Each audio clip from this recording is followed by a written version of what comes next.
It's a beautiful day. Absolutely. Right. So, it's bright and early here on the West Coast. Be sure to grab some coffee.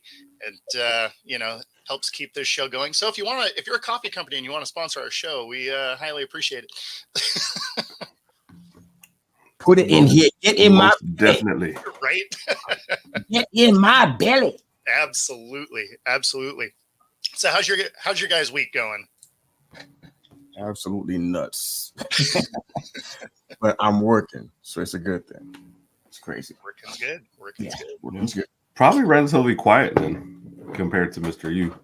But he is a legend and a superstar, though. So us mere mortals, we're just having regular weeks. That's right. Is there any kind of pay increase with this new status that you say? No. No pay increase? No. Generally not, right? Yeah. I think when Spider-Man became Spider-Man, like his money actually went down. Man, you just got to fit all in.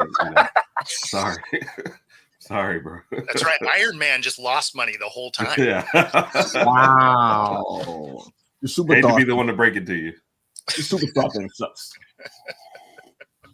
I'm gonna give it back to you. You have to take it back.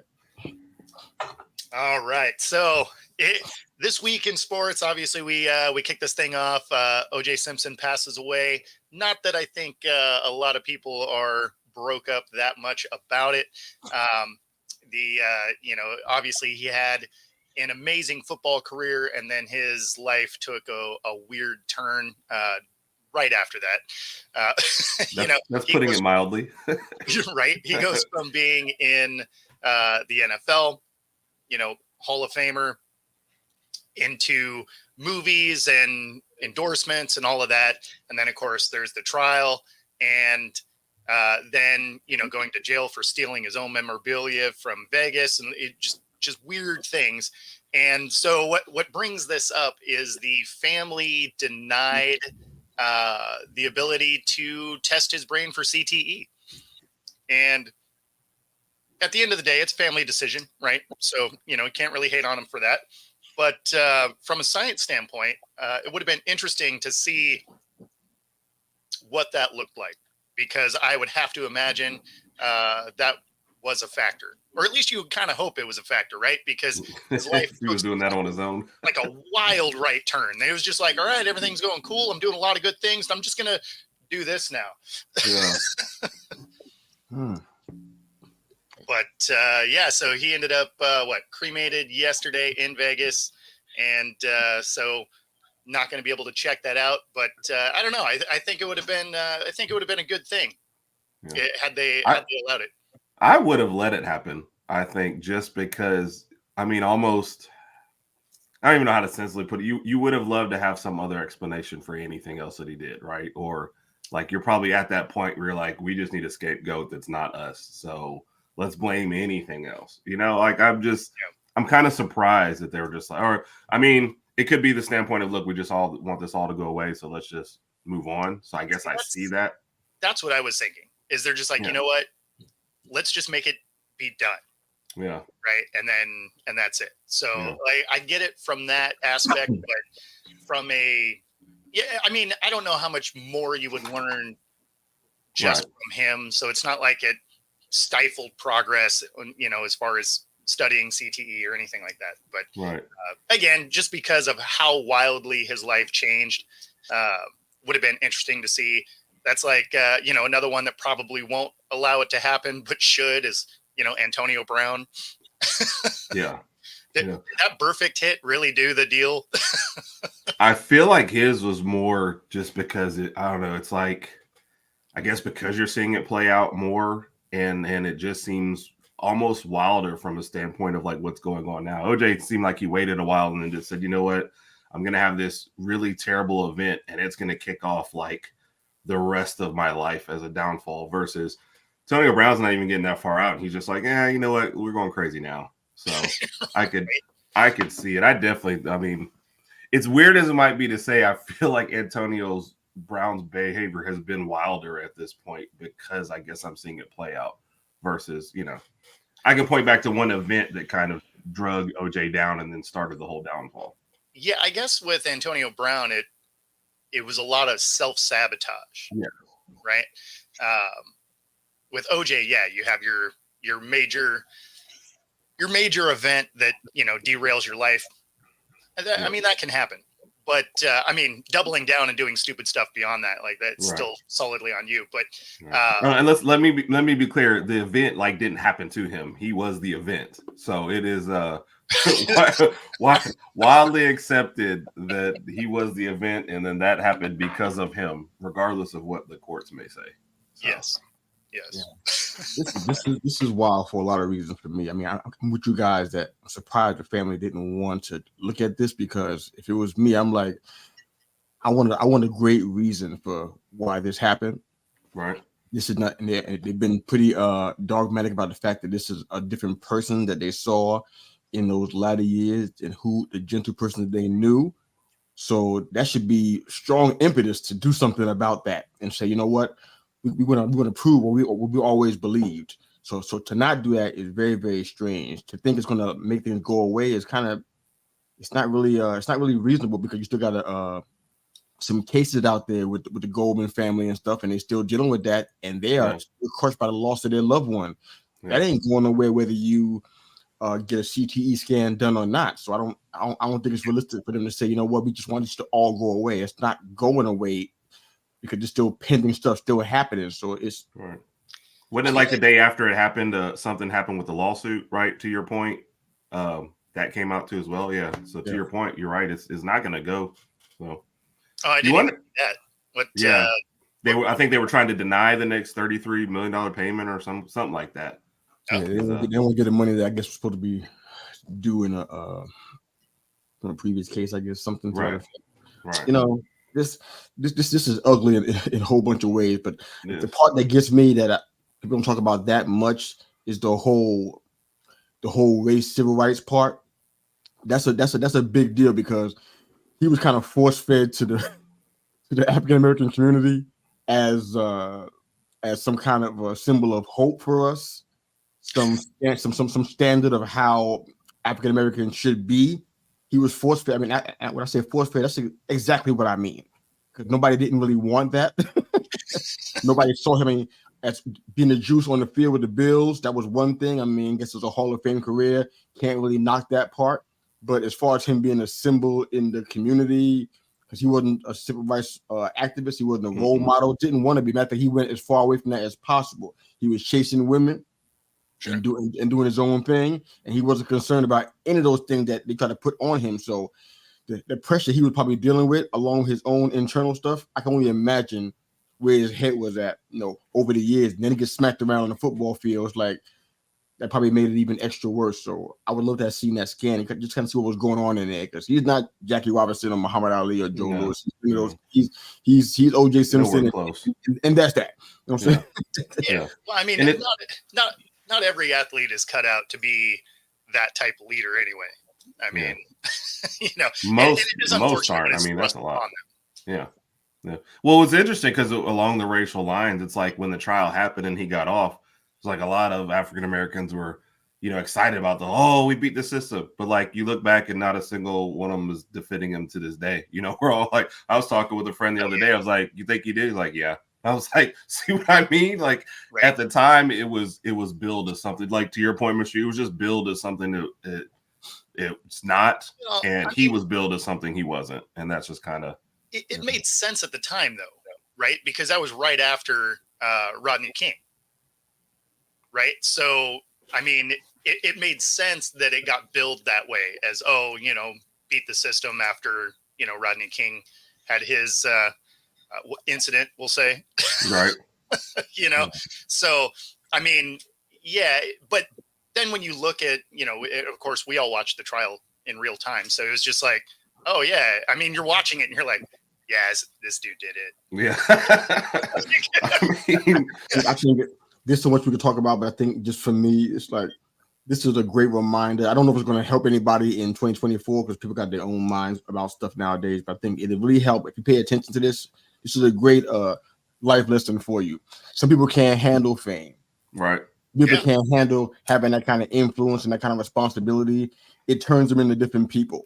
Yeah. And they can't handle the pressure of it. And if you hear stories about people who were introduced them to their wives, and their wives are totally naked, and that's how they introduced their own wife to him. It's like this is the lifestyle he was living in. This is the world he was living in. It was like hooking up with women and stuff. This was just he was in a whole different world, and I don't think he can handle it. So he was enjoying it. I don't think he can handle what came with it and stuff. This is a cautionary tale if I ever heard one. Yeah. So this is not. Yeah. Because this is not pretty. It's not cute. It's nothing cool about this. This was a mess. Yeah. After the trial, he just he got, most people you have something that magnitude, you essentially get away with it. You're like, okay, let me maybe low profile or let me ride this, and he just went the total opposite direction, and it was just like more of a train wreck. I mean, it was the book he coming up book. If I had done it, I was like, who is greenlighting this stuff? Like, what are you doing? And it just got anybody who supported him at that time was just like, okay, let me distance myself from this because you are on a train. It was just heading downhill. It was just it was just wild. He almost went into it as, oh, I didn't get caught for that. What else can I do? Right. It's like, man, I feel like a capital murder is good enough. I feel like you're good, man. That's probably enough. I didn't get it at all. It was really just sad to watch it play out, to be honest. All I remember is I remember most of his hand with the gloves on. Oh, that was hilarious. Trying to squeeze. Where's the glove? I'm like, seriously, man? And of course, the Johnny Cochran, if the glove don't fit, you must have quit. I mean, the glove guy can fit to me. Yeah. He tried to waste it on him like, you kidding me? This is really happening? Is this going to work? And I had a different view of the justice system once I saw this happen. I said, people with influence can do whatever they want, can't they? Oh, yeah. That's what I walked away with. That was my takeaway. As a young person. That's nothing new, though. If you have enough zeros in your bank account, you can finesse your way out of a lot of stuff. It's new for the black community, brother. Yes. That's why I mean commonly with us. Yeah. Well, and that's why like Chris Rock came out afterwards and in his comedy special, he was like that wasn't about race. He said it was about greed. He said because if OJ wasn't rich, he'd be a Renthal, the bus driving murderer. He said, but he had a lot of money and a lot of influence. And kind of like we were talking about earlier, people loved him. So like they weren't gonna get. I mean, they had to have an airtight, and they let that little part of the glove seep into people's mind. And I think the cop that was in there too. I'm sorry, we probably get too much. Anyway, no. I mean, the thing that's funny about it is even gloves that fit. If you move your hand right, it won't fit. Yeah.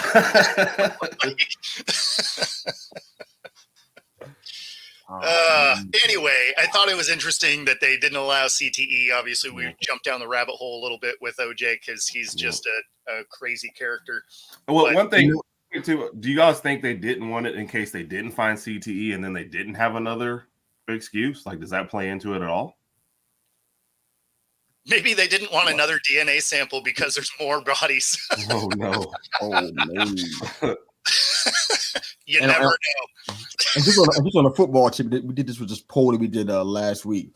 Not many folks had him in their all-time running back poll. Now, I thought it was because of the incidents. Well, some of them were because of what he did. Sure. They pulled him out of the poll because of that, and even told me so in the comments. You can find it right there on X. It's not hidden at all. You know what I'm saying, but I didn't have him in my top 10 poll. I didn't. Right. Because when I do polls like that, I'm looking at all the errors that I've seen. I don't go back to the 50s and the 60s. I go back to the 70s to now, what I've actually seen. You know what I'm saying, and he don't make the cut. Hall of Fame career, but he don't make the cut as far as top 10 goes. So, I mean, I don't know if that's a part of the legacy for him, but for me, I'm looking at him like, you know what? Great player, Hall of Famer, most known for being in Buffalo, but that's kind of where it ends for me. This other stuff just made it kind of muddy the waters a lot, but yeah. Well, I mean, and I think off the field stuff definitely tarnishes things you accomplished on the field, right? Mm-hmm. It's why T.O. wasn't a first ballot Hall of Famer, right? Because he just had too much off the field weirdness. Yep. Antonio Brown, although his numbers are great and there's, potentially could be argued to be in the Hall of Fame, he doesn't get in. I got to see this. No, I mean, I got to see that work because I got there's just no way he gets in. There was too much crazy around the human that they're going to ignore the numbers, right? Because he had good numbers. And he was very dominant.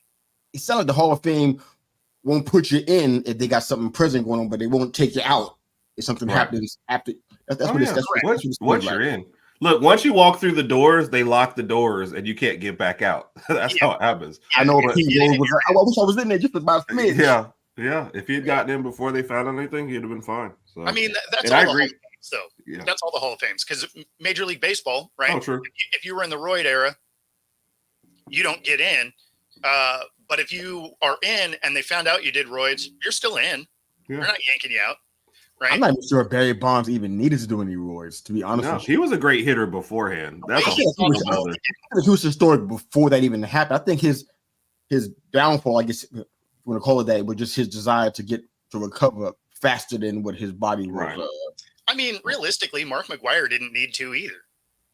Like, he was a good hitter. He wasn't mashing, man. He didn't. He wasn't mashing. Yeah, he wasn't launching bombs like he was when he was on roids. But I mean, he was a great hitter. Right. Still hit a lot of bombs. Right. And it's funny that people make maybe he wasn't doing it. It's like his arms were cannons. Like, who are you kidding? We watched him his whole career, and then all of a sudden, his arms double in size. Like, this is not rocket and his science. Head. I mean, there's a lot of evidence. When your head starts growing, it's like it's time to be concerned. You know your hats don't fit.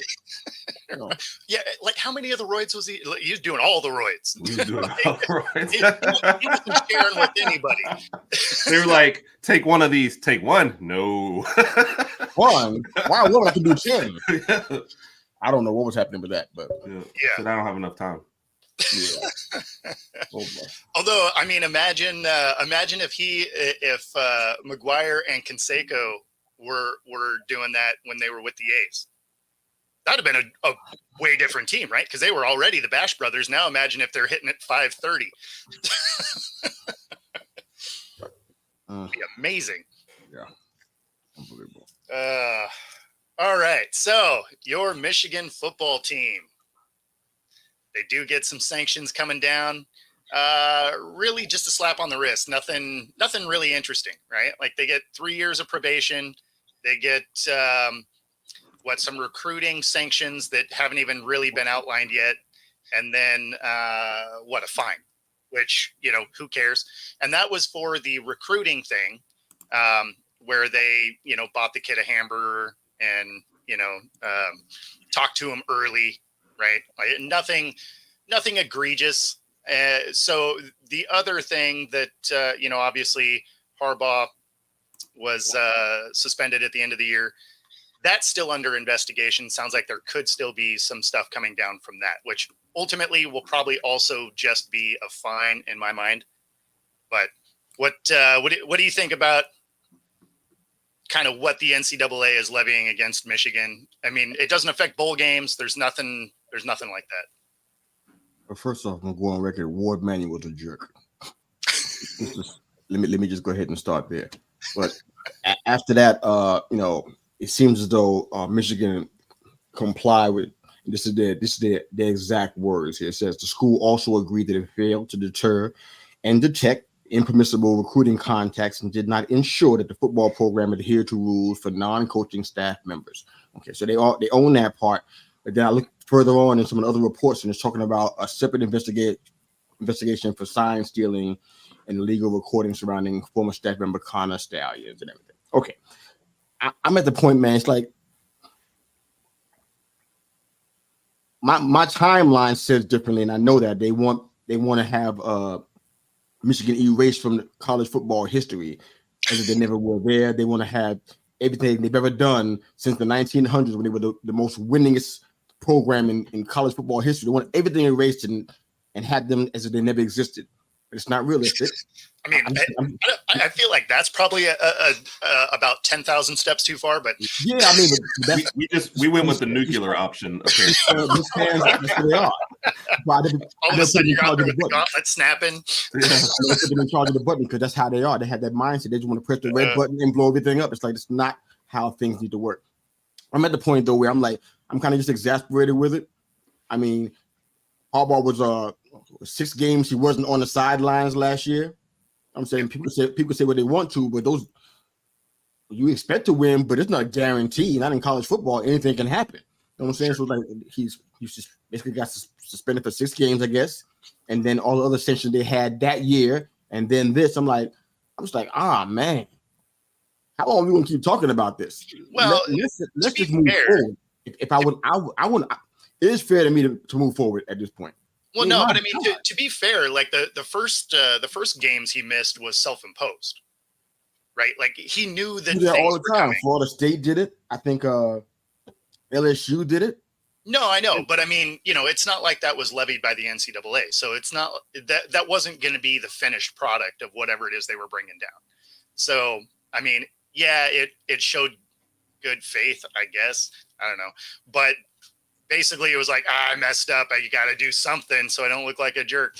I mean, that's more or less how it comes across. But yeah, I mean, it wasn't going to be the end of it because it was a self-imposed thing and investigation was still underway. And to speak to Roger's comment, I'm not saying NCAA trying to do that, man. That's not. I don't think I said that at all. I was saying to people on my timeline. I thought that's what you exactly just said. No, that's dumb. People on my timeline are because that's all they want. Did you just say what I said was dumb? I sat here and listened to you say it. I said the idea that is dumb. Yes, no, but it's exactly what you said. You said they are trying to erase the history, and he says, I don't think they're trying to erase the history. He's like repeating what you said. It's on tape.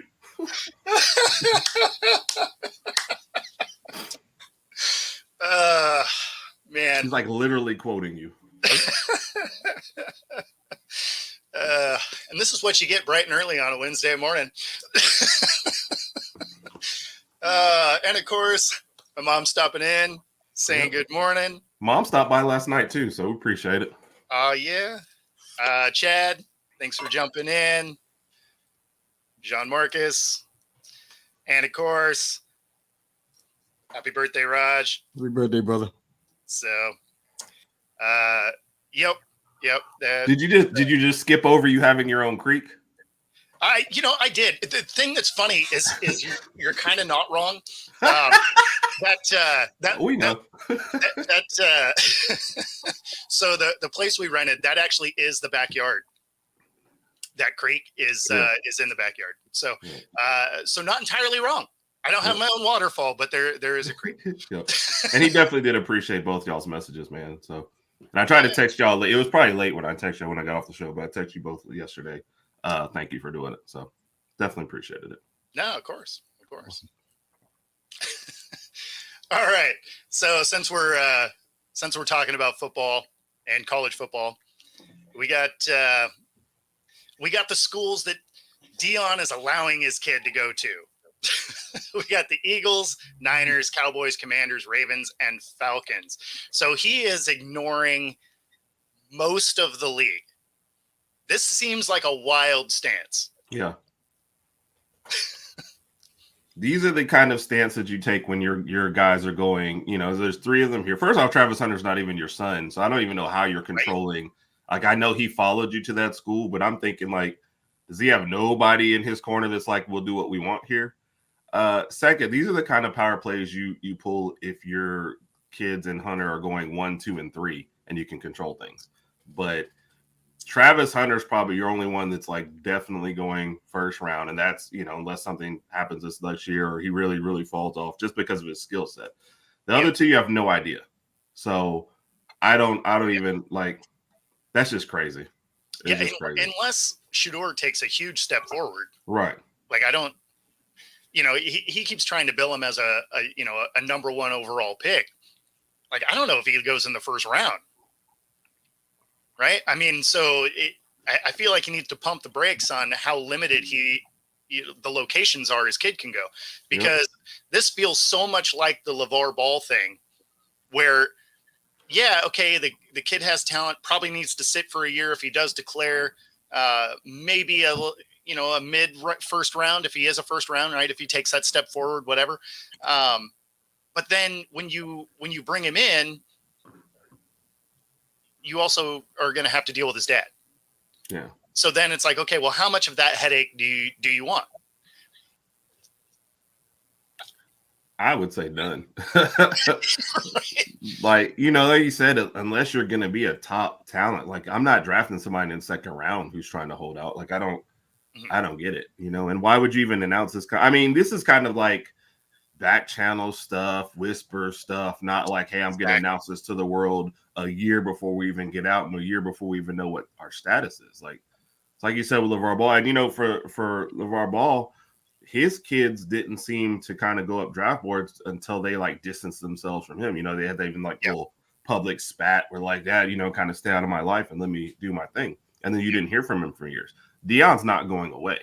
So I don't know. This would just make me shy away. Like, I don't think there's any team that's out there that's thinking like, oh, if we don't get Shedeur, we're not going to win it all, And especially the teams that you're in here whose quarterback situations will probably be like next year, you're going to be set, right, with all these teams with your quarterbacks, right? I mean, the Cowboys aren't going to let Dak go and then go draft Shedeur and think that's the answer. So. No, I mean, I wouldn't think so. Now, I do think that Deion could potentially finesse his kid's way onto the Cowboys, right? And at the same time, they have to be in a spot to pick him up, right?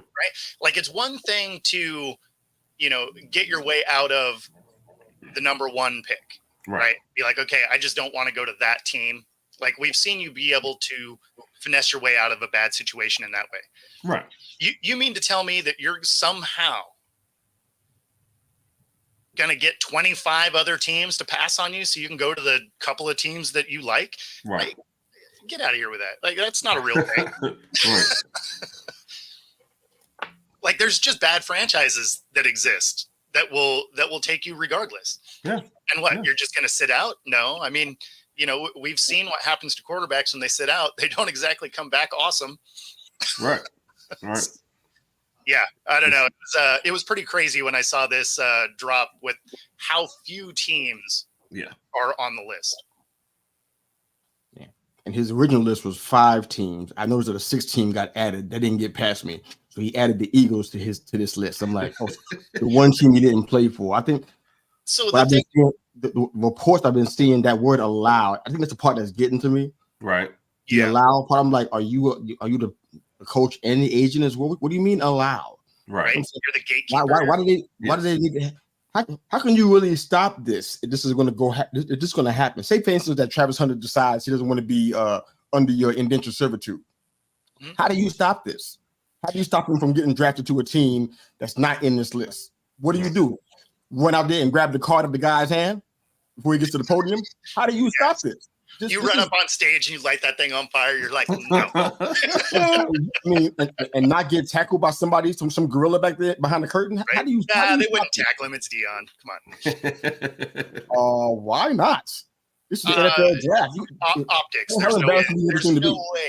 There's no way they would do that. I mean, the ratings would be off the charts, but there's no way they do that. Well, okay.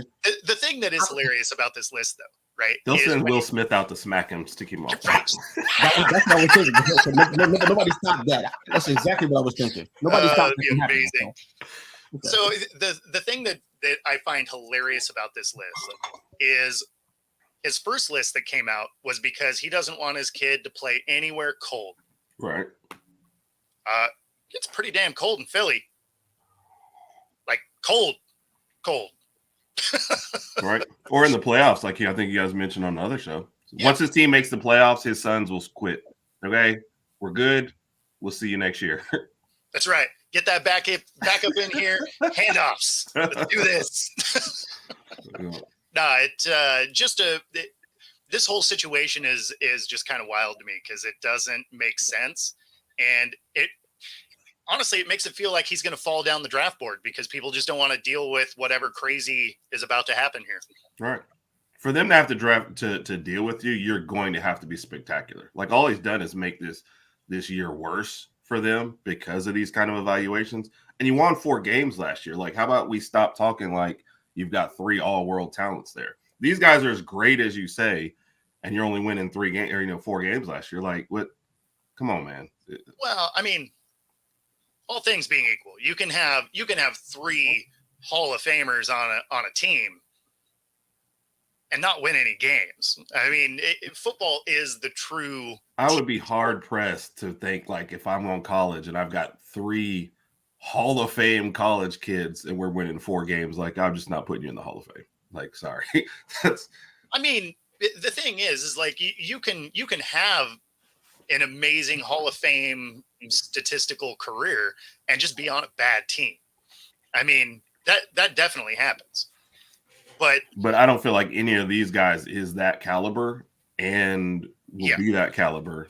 And you're really getting all this notoriety because of Dion, not because of like the play on the field. Shedeur did start off good last year, but then it just kind of ended up, terrible. Travis Hunter was great at times, and then sometimes they were getting torched out there, when he was the lead person guard. So it's like, I don't know, it's a weird power play. I want to hear from them. Like, I'm tired of hearing from Dion. I want to hear from them. Yeah, I don't think you're gonna. I don't think he's gonna allow them to let you hear from them. We're gonna get Mr. U to call them up. I got his number. You guys probably reach him better than I can. I mean, I feel like you're the right man for this job. If Washington and Oregon were not inside this conference, do you know what kind of win-loss record this whole conference would have? And you played them and you won 4 games. Seriously, we shouldn't be talking about this. We shouldn't be talking about this. This is not a discussion because you guys didn't do that much to put these kids on a pedestal that they don't need to be on. Really, to be that's fair, too much pressure on them. These are still young kids. It's not fair to say that. No, because you just kind of shot down what the rest of the Pac-12 did. You got to remember, halfway through the season, 9 of the Pac-12 were still in the top 25. They weren't bad teams. No, I didn't say they were bad teams, but it wasn't like you were playing in the SEC or something. No, I mean, it was. You won 4 games. You had 9 of the top 25 in this conference. This was years past where there was 2 good teams. I mean, you legitimately had a lot of good teams that they were kind of coming up short against. Now, in years past, I would agree with that. It just happened that this last year of the Pac-12, they all put their best foot forward for the last year. No doubt. Awesome. They came out swinging. Yeah. Okay. So that being said, you still got to win more than 4 games if you're telling us that you guys are world beaters and all of this. Because I mean, I think the thing that hurt them the most was their season opener against a team that was in last year's national title, and everybody just glossed over the fact that half their team left. Right. Yep. They're like, and they were like 21-point favorites, so that just started off bad. Then they win 2 more, and it's like, oh, they're world beaters, and it inflated way too many expectations. Yeah. Well, I mean, because it's Dion, you get the cameras on it, and there's so much media attention and all of that. And I mean, we talked about it, right, on our shows, respectively, because it was an interesting storyline because you wanted to see what was going to happen. And then as they continued to tank, not that it was a surprise because, I mean, we pointed it out all throughout the year that they, didn't have a run game and, came up small on defense. So, I mean, it's not like it was a shock that they flamed out. I think it was more of a shock that they won some of the games they won. And they only won 4. Yeah. Yep. But that being said, I'm curious if this team takes a step forward this coming year, because I mean, they are going to be losing some kids. It sounds like some kids transferred out. Yeah, they've got like 8 or 9 in the portal right now. So, and you want to talk about like dumpster fire. Kermani McLean, I guess he jumped in the portal, and they created a space about him, I think last night, and he jumped in, and you should just like hear some of the clips. It's just he jumped in the space. Yeah, he jumped in the space. Oh, and awesome.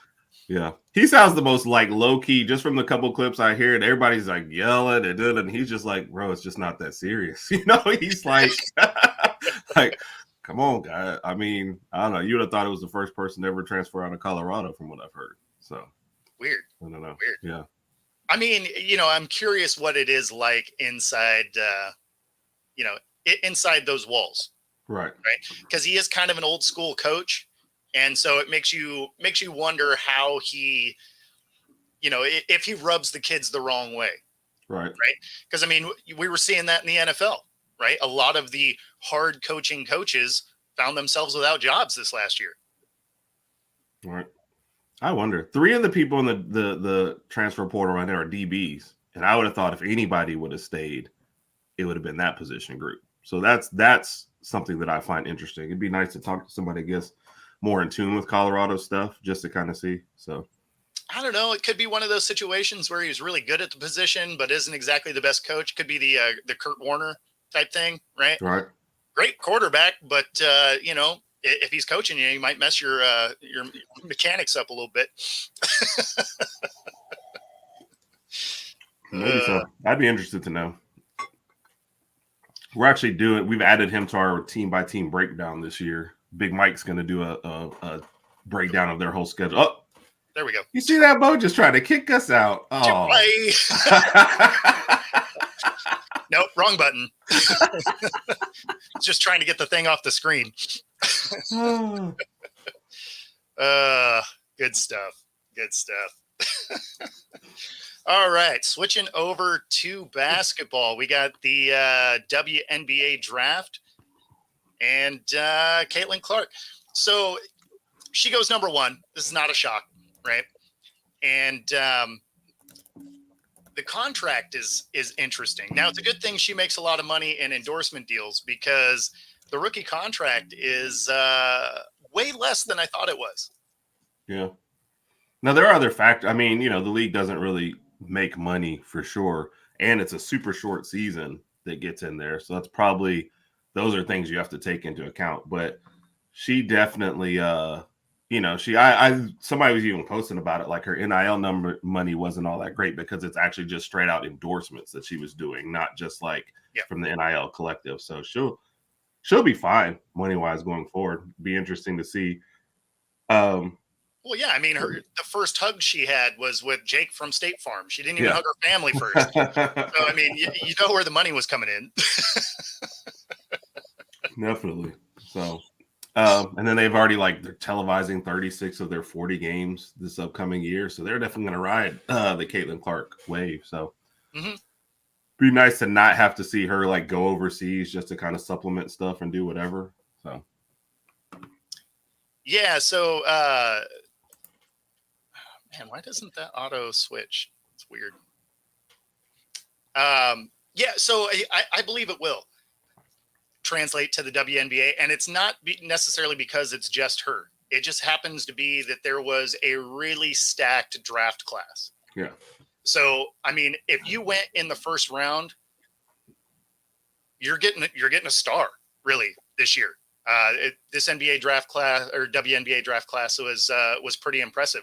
The team that I'm actually looking for, to be kind of a fun watch is the Chicago Sky, because they end up with Cardoso and Angel Reese.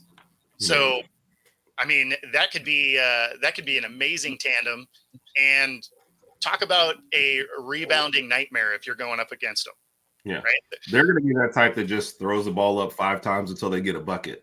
That's going to be it, because neither one of them is super polished offensively, but they do tower over everybody. So you're not going to see great post moves. You're just going to see turn around, throw it up until it goes in. Reese is a pretty good catch and shooter though. So if she's not necessarily having to, be down low the whole time. No, Reese is not. Reese's offensive game is not polished at all. She looks very awkward on the offensive end. No, if she has to create her own shot, yes. But if she just catches and puts it up kind of mid range, she can land that shot.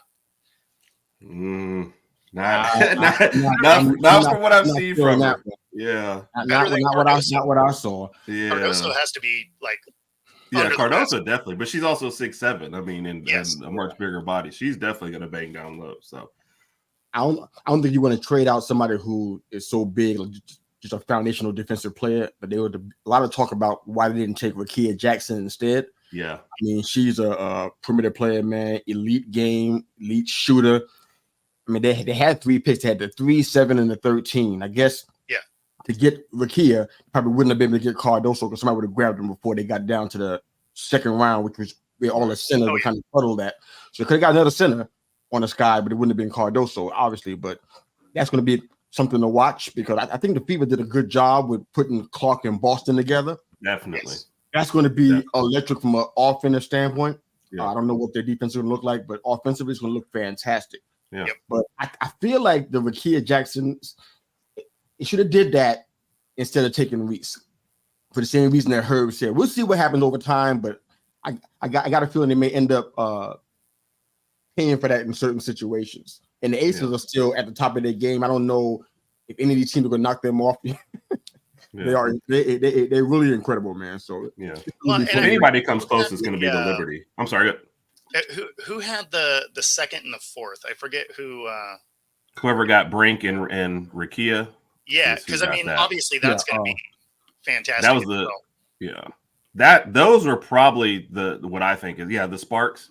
Was the best overall draft. Getting those two, I like, kind of with what you're just saying. I like the inside outside getting those two players. So if you can get a big and get a guard and create their own shot and then score, I thought that was a great draft. And the Fever just kind of, I mean, you're in the most perfect spot where the number one pick is somebody you have to pick. And then it goes, well, hey, I had the number one pick last year and it happened to be somebody who's down low. So these two actually can play together. Like Caitlin Clark's actually missing Boston in her first interviews. I mean, it doesn't fall any better than that. You would have hated like last year if they'd taken a guard and this year they're like, well, we can't pass on Caitlin Clark, so we'll just make it work. No, it worked out as almost as perfect as it could get for them. For sure. Well, and of course with Clark, you're getting, I mean, an amazing shooter. Right. Her ability to score is amazing. And of course, playmaking as well. Yep. Yeah. And she can pull up from half court to do it. So, and, no, I think this season is going to be fun to watch. The thing that's really crazy about it, and, I said it on a show yesterday, was you always hear about, really every other level of sports. They're like, oh yeah, you can't overwork them and, they risk getting hurt, whatever. And then you look at the, college basketball season, March Madness, right? You get 2 weeks, then it's the WNBA draft. You get 2.5 weeks and it's the preseason for the WNBA. So, every other sport's like, oh, you can't do too much. They're going to get hurt and whatever. And this way around, you're like, oh, you just got done with your season. Cool. Here's another one. Yeah. Like it seems kind of crazy timing wise. Yeah. And it's always been that whole thing of squeezing the WNBA season into like the summer months, and, at the tail end of the NBA playoffs. And then it's the only basketball. And you're just like, you wonder why the league's not really, growing as much as you want. And that's got to be part of it, I know most people like the NBA draft is all of a sudden just there. They're like, kind of to your point, the season ended like yesterday. The draft is tomorrow. Like, what are we talking about? Exactly. And it's all of a sudden there's no real hype around it. Honestly, until Caitlin Clark, they didn't even seem to care, Oh yeah. Well, and the thing that's it was the most televised one ever. Right. But the thing that's funny about it is, the marketing machine does such a bad job with the WNBA. Yeah. Because you never even hear about it. Like until I said it on here, I bet you didn't know we were 2.5 weeks from the beginning of the season. Right. To your point, I mentioned that on a show. Sorry, go ahead. But I said that out loud and nobody in the comments knew when the season started. Yeah, no. And that's the thing. And what is crazy about it is it's not like I live in a state that doesn't have a team, right? We got the Storm. They've won 4 championships. Yep. You know how much I've heard about our WNBA season here? None. Zero. It's zero airtime. That seems crazy to me. And then they're like, oh, well, we want to grow the sport. It's like, do you though? Because the marketing machine sure doesn't. Yeah. Last year was Sue Bird's last year. Yeah. That should have been like, a retirement tour. Like, I just can't imagine like LeBron, on his last year and none of the games, you know what I mean? It just seemed like she just kind of walked off the court. I was like, you don't try to capitalize on anything at all. If you're not going to capitalize on Sue Bird's retirement tour, come on. I mean, retirement, her final lap. I didn't get that at all. Yeah. I mean, when you're looking at a league that you really don't hear about until really almost the last week of the regular season. Right. Now I get that their season's shorter, but they're still playing 40 games, roughly. Yeah. Right. Really, the last week of it? That's when we're like, oh yeah, WNBA. It's like, oh yeah, I should catch one of those. We're like, season's over. Wait, what? Yep. Yep. And they do like little interest. I mean, they do like the Commissioner's Cup kind of tournament in the middle of the season. Nobody seems to ever know like what's going on with that. It doesn't seem to get hype. It's just like an extra game that they like. The NBA, you know, as much as we might have liked or disliked their in-season tournament, they put a lot behind it. They were like, hey, this is the in-season tournament, different course. If you like, this is it. WN was like, oh, hey, the games that we're playing today, yeah, Commissioner's Cup. Hope you enjoy. You know, it just we said this on the show. All the points that you made, they don't hype their season. They never talk about it year round. Half their players end up having to go overseas to make, you know, supplement their income because it's just not there. Like some of these folks should be in front of your faces, like from especially if the NBA is like subsidized or whatever. They should be the face of your franchise that you see at like every NBA game. Have them commentate on like something to keep them in front of our faces. But it's like they go witness protection until the season starts, and all of a sudden they all pop up. Yeah, well, and it's not even when it starts. It's like it's almost over. Yeah. But I mean, it is growing, so it's encouraging. They it sounds like they are 2 years away from expansion because Golden State is going to get a team, and it sounds like they've already sold out the arena. So that's pretty cool. Now, did they sell it out to StubHub? Who knows, right? Like, right. but the tickets are sold, so that's the important part, I guess. So yeah, we'll see. All right, so we got one other topic. I'm kind of throwing a curveball at you, and Mr. U's the baseball expert, so he'll handle it. No, it's still on the basketball front. It should be entertaining. Team USA versus the Dream Team.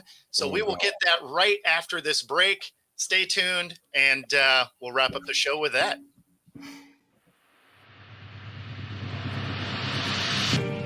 This is Reggie Jones, owner and founder of Air Sports Academy. Air is based on 4 core principles: heart, education, integrity, resiliency. Air is about developing student athletes physically and mentally through training, mentorship, and effective marketing. We've created a platform and a blueprint for our state to shine in the brightest of lights. I created this program because it was a need for our state. We needed to have the light shine on the student athletes in our region, and now that is happening at an all-time and undeniable rate. We created a lane for the kids in our state to get their college education paid for and set their families up for future success. We created an environment where serious athletes can now come compete fearlessly. We've achieved this through our variety of elite programs. Our 6-month off-season program, where first-year starters or seasoned vets can all come develop. Our 5-on-5 program, which is all about our line. Our youth tackle program, which is the first and only youth tackle team from the state of Washington to ever win a major national championship. Our 7-on-7 program, which is ranked top 10 in the country every year. Our high school 11-on-11 club tackle program, which creates a unique and much-needed opportunity for our kids. Our college prep program, which allows our graduates to come back from college and prepare for their upcoming season. Our track and field program, which creates an opportunity for our young air boys and air girls to continue to get faster. When you're a national program, you receive national respect, which is why when you look at recruiting boards and top player lists from around the country, you'll always find players from Air on those lists. Which is why college coaches from some of the most prestigious schools around the country come into our facility to recruit our players. The Penn State, Alabama, Oregon, Stanford, Florida State, the list goes on. Our players are being recruited, offered, and committing to some of the top schools in the nation. The experience our players and families receive is second to none. We offer a competitive brand of sports at Air. We are the ball. And with that comes great responsibility. Heavy is the head that wears the crown. This is Air. All right. So here we go. Dream Team versus Team USA. Who do you think gets the dub if they were playing head to head? Dream Team all the way. Yeah. And I'd be shocked if Mr. U disagreed with that one. Like that would legitimately make me fall out of my chair. Stay seated, sir. Yeah, okay, thank you. I knew you had me on that one. I mean, where to even begin? Physicality alone. Yeah. Just that part. Just the physicality part. Those boys can't even. Man, Kevin Durant be crying. He had to face Christian Laettner all the time. And he just gave you the weakest part of the team. Yeah, that's what I was saying. So I mean, they can't handle that, man. Chris Mullin shoot the lights out of some of these guys. This is bad. This is a dream team for real. I don't know what the left side is supposed to be. That's not. Yeah. And then you look at like your best players on the left side, you know, LeBron James getting up there in age, Curry probably lost a step, Embiid hurt, and like where are you going from there? I mean, I just don't see you matching up in any way. And I know, okay, you probably have some better shooters on the left side. I think the right side, if you said, hey, you know, here's the new era of shooting, you can stretch your range a lot more. Like I think Jordan's going to light you up, Larry Bird's going to light you up, like you said, Mullen's going to light you up. I think you would concede that it would be today's rules, right? Because otherwise, all these dudes on the left get hurt. So it has to be today's rules so you can get a full basketball game in. Oh, so then you can't put your hands on most of these guys? Like, yeah. It's just not. And that's, I mean, I'm not trying to disrespect the guys on the left. Obviously, I'll be rooting for them. I hope they do well. But the dream team was the dream team. You know. Well, see, this is where I look at it. Right? It's like, okay, the dream team was absolutely destroying everybody, right? Like absolutely crushing everyone that came in front of them. Team USA, I'm not convinced wins gold. You're going to need, I mean, so when I think about it that way, right? Like I'm not sure if the team on the left wins gold in these Olympics. How do you fix it? Who do you put on the team to help them win gold? The thing is I don't know that there's a good answer for that because a lot of these guys are always hurt or unavailable or whatever. And so I don't know that there's really a good answer for that. Right. Plus you also think like who are Shai and Brunson on there, but it's not going to solve the problem. No. And then you think of like who are your best players missing, like Jokic and Giannis, and they're not eligible for this team. So It's like you're missing, you know, think about who your MVP candidates. Was it SGA? I guess is he from Canada too or something also? Well, I mean, it's like you're missing a lot of your top players and some of the players that you have. Like you look at LeBron, KD, Steph, older, lost a step, still probably your best players, but you're not sure if you're gonna, you know, if you're gonna get it every night. And then, like I already said, Embiid, and then also like with a lot of these other teams, they've played together for the whole year, and they're like, all right, the whole team is together. We're just inserting Jokic versus here's all you guys. We're throwing you all together, and you're not even necessarily all the best in the league. Yeah, but we're gonna throw you out there. So, like, I love Drew Holiday, but I don't know what you're getting offensively half the time. You know, so no, Kawhi was not on there. He was the last addition. They had just posted it because I guess you got 11 there. He was the 12th. They had announced it as the 12th. Oh, did they finally announce it? Yeah. Because there were a few different people that were possible. Yeah. Brunson missed out. Kyrie, Jimmy Butler. Brunson scored more than Devin Booker, but Devin Booker's on this list. So explain that one to me. Say that again. Which name did you just say? I was typing. I'm sorry. I think Brunson is I think he's third or fourth in scoring, and Booker's like 6th, 7th, and he's on this list. So pretty interesting that he didn't get included. But that's not a Knicks thing. That's just a scoring thing for the season. How do you miss it? How you missed the cut? I just think Brunson, including by me, has just been underrated. Didn't know how the Knicks move would work out, and Booker's just kind of a bigger name. And I honestly think that's all there is to it. So. Yeah. Raj said he might have got injured during the selection process. Yeah. with Kawhi, yeah, you never know. Yeah, for real though. Yeah. Got hurt going to pick up the phone to answer the call. But he was announced as the 12th. Okay. So. Well, I mean, it makes sense. Like the incredibly skilled. He's just skilled. Yeah. I mean, honestly, that's Anthony Davis. Yeah. Right? Like he just had his healthiest year of his entire career. Yeah. That makes me think he gets hurt during the Olympics. During the playoffs, yeah. Or during the playoffs. He might not make it to Olympics, so we'll see. We'll see which one comes first. Roger's a Lakers fan. I don't want to get on him too bad. They did win their game, and they're they are going on to lose to the Denver. Play the Denver Nuggets. They are about to get smacked by the Nuggets. You guys, I'm gonna get some angry text messages this morning. Raj, I love you. Happy birthday week, man, bro. I appreciate you. I mean, he can drop the angry comments in the, in the comment section. I ain't worried about it. Everybody knows that they're about to go get smacked. Like it's fine. It'll be the gentleman's sweep, though. They'll probably get one game. Yeah. Yeah. It's so bad that people were honestly saying, should they lose the first game and try to win the second one to avoid Denver in the playoffs? Which, no, that's a terrible strategy because then you have to win the second game. But I could see why they would say it. Well, so I thought. Is it disrespect or is it just honesty? It's just how it's gonna go down. They're not beating the Nuggets, man. I'm sorry, brother. It's not happening. No, the odds are so low. My bias is clear, man. The 90s, man, NBA hasn't kind of been on life support since the 90s ended, man. I'm sorry. These names right here, the memories I'm getting right now just flooding over my mind about all these players on that list. That's basketball at its height. Yeah. These guys were really good at what they did. You know what I'm saying? That team was insane. Man, a dream team. Man, I don't know who you can put in that left column that do better than these guys right here. I don't know who you can find. These guys were stellar. Man, this is a blowout. Yeah, I mean, this is a mercy killing right here. You kidding me? This was as accurate of a name as you could have had. Yeah.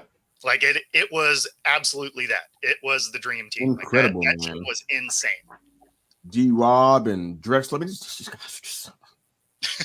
guys in that left column, they don't give me that kind of feel, man. I don't care what they're doing right now. It's like it's not. Anthony Edwards is awesome, man, but it's just not. Well, and it's not working. It's not when you're looking at this dream team, right? Even if you're taking the scoring out of it, just look at the defense that was on this team. I'm saying, man, the physicality. It's like it's not. I mean, the 3-point shooting inside here, that alone. I mean, I know Curry can do that. I'm not sure where he's at this season with his health and everything with that, but get Mullen back there and and Stockton. Oh my God, man!